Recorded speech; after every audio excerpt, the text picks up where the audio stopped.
The following video series was made a year and a half ago, but left unreleased.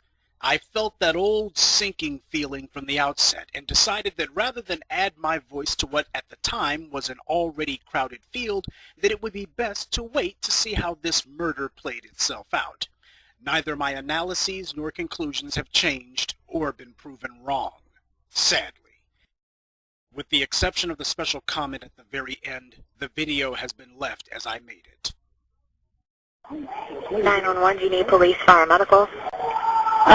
Maybe both. I'm not sure. There's just someone screaming outside. Okay. And is it a male or female? It sounds like a male. Just send someone quick. Say stop. So you think he's yelling help? Yes. What you just heard was the sound of a child being murdered, and that horrible silence that followed, that was the sound of nothing being done about it. Trayvon Martin was stalked and murdered by George Zimmerman, and the police have done nothing about it. Actually, that's not exactly true. What they've done is aggressively defend Trayvon's killer, defame and attack Trayvon's parents, intimidate any witnesses who've come forward, and declare that Trayvon Martin had it coming. What's followed is a war of willpower, with the sick and degenerate white supremacists on one side and the civilized world on the other. There's been a lot of people who have deliberately tried to confuse this case. Let me tell you what happened. George Zimmerman was an out-of-control racist with a long-standing history of violence. Looking to vent his bigotry on someone, he was a delusional paranoid who spent most of his time looking out of his window for targets. He got little attention, none of it good, and even less respect. His life was going nowhere. A classic case of a loser looking to be a somebody. When he spotted Trayvon Martin, he saw the perfect victim to make himself a hero on.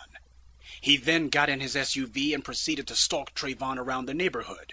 After the police told him to not follow Trayvon, Zimmerman then got out of his SUV and continued to stalk Trayvon on foot. Next, he then accosted the boy. After that, he murdered him. The first cop on the scene did not attempt to question Zimmerman. The police report says this. This is not just the chief. Now, this is one of the policemen.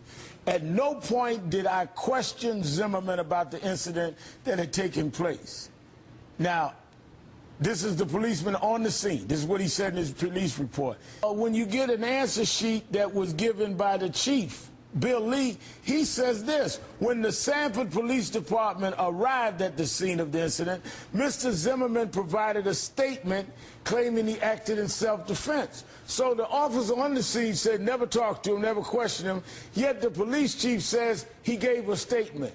I mean, a complete, blatant contradiction. As of today, nobody has come forward, and if the chief or anybody else in that department has possession of any statement that indicates there's a credible view of the evidence that he's justified, it would do us all a big favor if they came forward and told us what he said. Eventually, a police detective, Chris Serino, did show up and began to investigate. And how many officers came to your home? 2 detectives came. And do you remember their names? Detective Serino. But he didn't believe Zimmerman's story for a second. I was hopeful that there would be an arrest based on what the investigator told me at my house. Is that Chris Serino? Yes. What did he say to you? He told me that he and the other officer with him felt that it was not self-defense and that they needed to prove it wasn't self-defense. And he said that I needed to read between the lines because there was some stereotyping going on. Detective Serino filed an affidavit that night to have Zimmerman charged with manslaughter. But the state's attorney's office, having absolutely no grounds to do so, blocked him for political reasons. That is exactly what happened, and it happened exactly like that. The Martin case has become a type of racial tug-of-war, with the white supremacists looking at it as a chance to spit on the corpse of a dead child and to insult black America by proxy. The media has thrown their support behind the Zimmerman camp, attacking Trayvon Martin in death and trying in vain to rehabilitate George Zimmerman's image. Let's compare these two individuals. Trayvon Martin was a law-abiding citizen. He played football, got good grades, and wanted to be a pilot. Zimmerman, on the other hand, has been constantly in trouble with the law for nearly a decade at least, and recently got expelled from school because the faculty felt he was a danger to the other classmates. He tried to be a cop, but was rejected, and was eventually reduced to being a security guard, but before long he'd screwed that up too. He's failed at everything he ever tried to do in life. Trayvon has no criminal record and never caused his neighbors or the police any problems. Zimmerman assaulted a police officer in 2005 and wound up having to plea. He's had 2 domestic violence charges slapped on him, one by an ex-fiancée who clearly feared for her safety. We can now see she was right to do so. His co-workers described him as aggressive and a Jekyll and Hyde. His neighbors described him as weird, and they themselves became the targets of his one-man war to get some attention. He even went so far as to go to his neighbors' homes to confront them about violating his standards of conduct. Now, let's get one thing clear. Zimmerman was not a neighborhood watch commander. People need to stop being stupid by calling him that. He wasn't anything but a neighborhood nuisance. He was not appointed by anyone. His neighbors didn't like him or trust him. So he appointed himself the neighborhood busybody of his gated community and then proceeded to call the police 48 times in less than a year. The tapes from some of those calls were released to the public, and they showed that race was a dominant factor in who he pursued. And is he white, black, or Hispanic? Black. What do they look like? Are they white, black, or Hispanic? Black males, 2 black males in their late teens. There's 2 suspicious characters at the gate of my neighborhood. I've never seen them before. I have no idea what they're doing. They're just hanging out, loitering. Mr. Zimmerman, can you describe the 2 individuals? 2 African-American males. This gentleman was walking in the neighborhood. I've seen him before on trash days, going around picking up trash. I don't know what his deal is. Is he white, black, or Hispanic? Black. Now, the police chief, a witless thug named Bill Lee, has said the reason he didn't have Zimmerman arrested was because there was nothing to contradict his self-defense claim. Well, at least one cop on the force didn't buy it, and neither did Zimmerman's neighbors. Why? Originally, I didn't believe it was self-defense because what we saw when we walked out on the porch. If it was self-defense, why was he on Trayvon's back? So you saw Mr. Zimmerman on top of Trayvon Martin. Exactly. When you say on top of, how so? He was straddling him. Exactly. His legs were straddling One him. on each side, on his knees with his hands on his back. An army of witnesses have come forward, but the chief and his police department have attacked them. The police mischaracterized witness statements in their reports and tried to get witnesses to change their testimony. We said everything okay, and he just looked at us. And Selma asked him again, what's up, what's going on, everything okay? And he just said, call the police. Kind of nonchalantly, like, leave me alone. According to this partial police report, Kutcher is one of 6 eyewitnesses Sanford police took a statement from that night. Kutcher said it was short and police never questioned her in detail until after she repeatedly reached out to them. Blew us off. And I called him back again and I said, I know this was not self-defense. There was no punching, no hitting going on at the time, no wrestling. From the start, the Sanford PD were acting as a legal defense team for Zimmerman, bullying witnesses, tampering with testimony, and when that failed, lying about it. After Trayvon was murdered, the boy's body was held in the morgue for 3 days. Tracy Martin, Trayvon's father, finally had to file a missing persons report before he discovered that his son had been murdered. From there, Tracy Martin had to investigate the death of his son alone. Rather than help, the police declared a hasty end to the investigation, clearing the murderer of all wrongdoing. The Martins were eventually compelled to file a lawsuit to force the police to release the 911 tape of Zimmerman's phone call. Keep in mind, the police are putting up this resistance for a man they themselves cleared of wrongdoing, and on a case that they themselves declared closed. Clearly, they've been terrified from the start that their cover-up would be blown wide open. They were right to be so. The Sanford PD isn't a police department. They're a street gang. The Sanford PD's incompetent behavior is as much to blame as the racist Zimmerman. Had the Sanford PD not let Zimmerman off the hook in 2005, he would never have had a gun and Trayvon Martin would still be alive. And this isn't the first time the Sanford PD have been liable for the death of a black man. In 2005, a volunteer Sanford policeman and his friend killed a black motorist and then hid behind the old standby. He tried to hit them with his car. They were acquitted.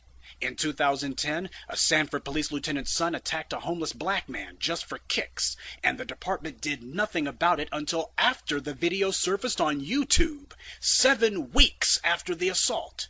By the way, that police lieutenant was one of the officers investigating the murder of Trayvon Martin.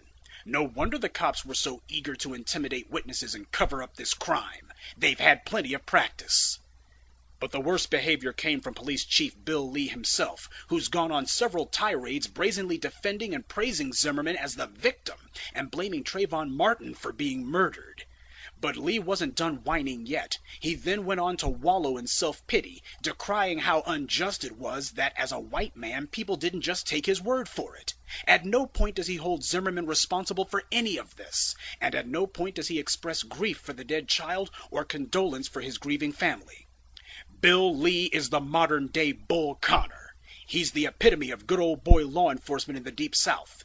His intent is to take Florida back to the 1920s, and he intends to do it over Trayvon Martin's dead body. The police department, realizing that their little cover-up is blown up in their faces, has been tripping over their own lies ever since. They've passed this hot potato on to the state attorney's office, but that state attorney, Norm Wolfinger, was the same guy who refused to let Detective Serino charge Zimmerman in the first place. And you can imagine how enthused he was about being made to prosecute Zimmerman anyway. Can you talk about the state attorney and what he said yesterday, Jasmine? Yeah, I think the most astounding part of the meeting with the state attorney to me yesterday, when we initially sat down to talk to him and we asked him whether or not there was going to be an arrest made, he said that he was continuing the investigation of the Sanford Police Department to see if there was any evidence, enough evidence to prove a claim of self-defense. And when asked whether or not it was his job to prove self-defense or if that was the job of the defense attorney, he told us, well, no, that's not really my job. My job is to prosecute. And it wasn't until later in the conversation when I asked him if he planned on pressing any charges and if there were to be charges pressed, what those charges would be, he responded to me manslaughter. You know, the fact that he did not begin the conversation by saying, I'm continuing the investigation to see whether or not there's a claim for manslaughter. He began the conversation by saying, I'm trying to prove whether or not there's a claim for self-defense. His choice of words, I believe, are indicative of his mindset and indicative of what we've already seen from the Sanford Police Department, that they are investigating this case with a lens of trying to prove self-defense instead of investigating this case and investigating the case in a fair and impartial manner to see whether or not there is the possibility of a murder or a manslaughter charge. So that was alarming to me. The other thing, the other aspect of our conversation that was alarming to me was when asked about race, you know, the state attorney just brazenly shook his head and wouldn't even address the issue. He said, we're not talking about that. Understand that. The problem here is far larger than just the Sanford PD. White privilege has been allowed to fester in that county until now there is no law and no enforcement, only good old boy cronyism. You are witnessing a conspiracy by both the police and prosecutors to let a child murderer go free. The FBI has gotten involved, but I have no faith in them. A few years back when W was wrecking the country, he pulled a PR stunt by having the FBI declare that it was reopening the Emmett Till case. Just out of curiosity, whatever became of that FBI investigation? When the Philadelphia PD murdered the members of MOVE, did that FBI investigation result in any arrests? During the 60s, it was the FBI who was running smear campaigns against the leaders of the civil rights movement. Meanwhile, they were giving money and legal support to the Ku Klux Klan, who, of course, the FBI never bothered to investigate. So don't go kidding yourself. The FBI has historically stood on the side of the criminals, especially when the victims were black. Florida's governor replaced the corrupt Norm Wolfinger and put a new special prosecutor in his place. By all indications, she will prosecute. She doesn't have much of a choice, but judging by how she's dragging her feet, I have little faith in her. I suspect that she will hold a sham grand jury hearing, but I wouldn't bet on her giving this one the old college try. I predict she will merely go through the motions of a trial. It doesn't take weeks to charge someone, so why are they telling us that it will take weeks for the grand jury to convene? Because, like Zimmerman, they hope that if they stall long enough, that the public pressure will blow over, or that perhaps Zimmerman's friends in the media can push some sort of counter-narrative, as they've been trying to do. Public interest may well begin to fade, and some other event or issue will finally get Trayvon Martin off the front page. That way, the investigation of George Zimmerman can at last be allowed to die a quiet death.